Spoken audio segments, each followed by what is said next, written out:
Habari gani Mwanakeo TV, kama ni mara yako ya kwanza tafadhali subscribe na turn on notification. Karibu katika ulimwengu wa siasa. Jina langu ni Dioco TV.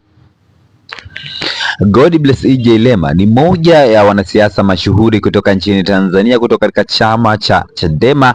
Godbless EJ Lema ameandika ujumbe kupitia katika mtandao wa Twitter kutokana na maneno ambayo ameyazungumza makamu wa rais ambaye ni Emmanuel Nchimbi. Emmanuel Nchimbi amefunguka mambo kadhaa kuhusu viongozi, namna wanavyojinufaisha wenyewe kuliko kuwanufaisha wananchi. Nitakuwekea video hapo mwishoni mwa makala haya ili uweze kuifuatilia kwa ukubwa. Pasi na kupoteza muda, nataka nisome hichi ambacho ameandika Godbless EJ Lema katika mtandao wa Twitter, na nukuu: Sikutilia manani sana hii video mwanzoni, lakini nilianza kuzingatia uzito zaidi pale nilipogundua kuwa maudhui katika video hii yaliwekwa kwenye ukurasa wa Instagram wa gazeti la Habari Leo, gazeti la serikali, na baadaye yakaondolewa. Na hayo yote ni maneno ya makamu mwenyekiti, makamu wetu wa rais. Kilichonishangaza ni kwamba maudhui yaliyomo yanalenga kukemea ufisadi wa fedha za umma na viongozi kuacha kujinufaisha. Swali la msingi linaanzia hapa, au kwa maneno ya aina hii yanaweza kuonekana mabaya kiasi cha kuondolewa, basi wale wananchi wote wenye akili na mapenzi mema ya nchi wanapaswa kujiuliza kwa kina mwelekeo wa zaidi tunaokwenda. Je, ni rahisi kwa mhalili kuamua kuondoa maudhui yanayohusu kiongozi wenu wa juu namna hiyo bila maelekezo kutoka juu? Na huko juu ni wapi? Kuna hadithi moja huko Italia, askari barabarani alisimamisha gari alipokuwa anakagua, akagundua kuwa aliyekuwa anaendesha alikuwa ni papa. Ghafla alianza kukimbia kwa spidi kali huku akitokwa jasho. Wenzake walimuona na kumfuata na kumuuliza, nini kimekupata? Alijibu, nimesimamisha gari nikakuta papa anaendesha akiwa na abiria mmoja. Akaendelea akusema, nafikiri huyo abiria lazima atakuwa Yesu. Tafakari. Huyu ni makamu wa rais wa serikali yenu. Mlipata kupitia uchaguzi uliokuwa na maumivu makubwa kwa taifa. Mnaondoa video kama hii katika kurasa zenu. Message kwa umma ni moja: amkeni sasa na sio baadaye, maana cartel wako lala. Nina hofu kuhusu kesho ya Tanzania, si kwa sababu hakuna watu wenye uwezo, bali kwa sababu ukimya unapokuwa kawaida, hata mambo yasiyostahili yataendelea kuonekana kawaida. Hapo ndipo hatari kubwa. Sisi mnapaswa kutafakari kwa kina. Historia ina tabia ya kujirudia. Matokeo yake pale makosa yanapokuzwa. Hii si wakati wa kiburi, bali ni wakati wa kurekebisha mwelekeo kwa ajili ya taifa. Kila maumivu mliowapatia Watanzania mtalipa, na nchi itaharibika sana. Maisha ya nchi si ushabiki wa michezo. Amezungumza maneno hayo Godbless EJ Lema katika mtandao wa Twitter. Ameandika ujumbe mzito kwelikweli kutokana na kile ambacho kinaendelea. Maoni yamekuwa ni mengi kwelikweli katika mitandao ya kijamii. Wa kwanza anaitwa Mopa, anasema, mimi naona huyu anajiandalia urais mwaka 2030. Anaonekana mwema hapa, tunapombazwa. Tafakari, mtoto wake naye mbunge, naye ana mgodi wa koo huko Mbinga.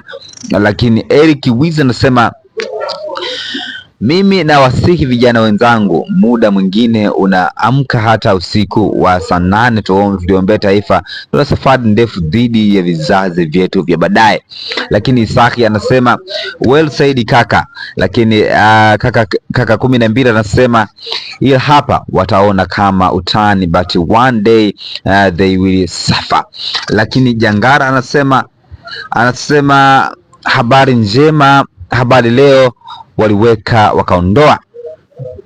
Lakini Magaraba anasema maisha ya nchi sio ushabiki wa michezo. Lakini Steve anasema, au amkeni leo na siyo kesho. Mwingine pia anaitwa Lasa anasema uchambuzi mzuri sana. Hayo ni baadhi ya maoni ambao wanazidi kutoka katika chapisho la God Bless EJ Lema, lakini wa mwisho anasema anaitwa nchi ya kusadikika anasema waliweka. Hayo ni baadhi ya maoni ambayo watu wamezidi kuachia katika chapisho la God Bless EJ Lema, na ifahamike kwamba God Bless EJ Lema ni moja ya wajumbe wa halmashauri kuu ya Chama cha Demokrasia na Maendeleo Chadema. Lakini God Bless EJ Lema mara nyingi sana huwa anatoa mtazamo wake kuhusu mambo tofauti tofauti ambayo yanakuwa yanatokea katika siasa za Tanzania.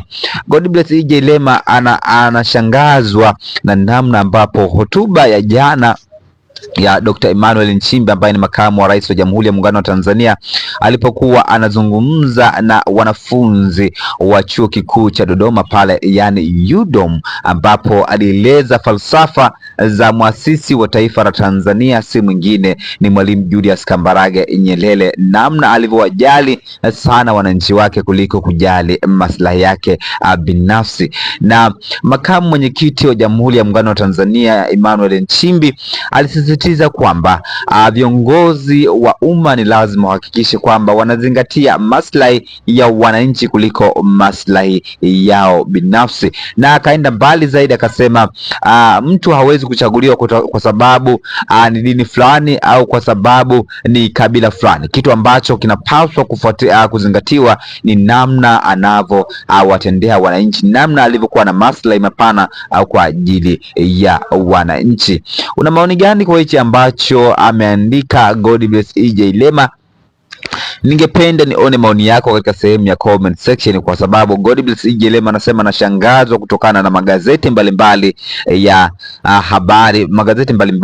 habari ya hapa nchini Tanzania yameweza kuiondosha habari hiyo ya makamu mwenyekiti wa Jamhuri ya Muungano wa Tanzania Dr. Emmanuel Nchimbi muda mfupi baada ya kuchapisha katika mitandao ya kijamii, na akasema wahalili hawawezi kuondosha taarifa hizo pasipo kupata maelekezo kutoka juu, na akauliza kwenye juu maelezo kutoka juu, huko juu ni wapi? Lakini pia akatoa kisa kimoja kutoka kwa askari mmoja huko Italia ambapo alikuwa anakagua gari barabarani na akakuta papa ndiye anayeendesha gari hilo, lakini pia alikuwa na abiria mmoja, na ndipo askari akaanza kukimbia na wenzake walipomuuliza unakimbia nini, akasema nimekutana na ile gari nilokuwa nilifanyia ukaguzi nimekuta papa na anaendesha, na pembeni asimjui vizuri, huenda akawa ni Yesu. Na wengine akaendelea zaidi na kulinganisha na namna ambavyo mambo yanaendelea hapa au nchini Tanzania kutokana na namna nchi inavyoendeshwa. Na maoni gani kwa hichi ambacho ameandika God Bless EJ Lema? Tafadhali shusha maoni yako katika sehemu ya comment section. Jina langu ndio Kete Victor, tunakutujia katika masuala ya kisiasa. Kosa kubwa ambalo viongozi wengi tunafanya ni kutumia vibaya imani tunayopata kutoka kwa wananchi wetu. Ukiaminiwa na wananchi, manake wanakutarajia utumie madaraka waliokupa kwa maslahi ya wananchi, sio kwa maslahi yako. Baba wa taifa Mwalimu Nyerere alikuwa wa kipekee sana katika hili, na ndio maana alikuwa miongoni mwa viongozi wa kwanza kusema kila mwananchi awe na haki ya kupata elimu ya msingi bure, kila mwananchi, na kuanzisha utaratibu wa UPE, Universal Primary Education, ambapo kila Mtanzania alikuwa na haki ya kupata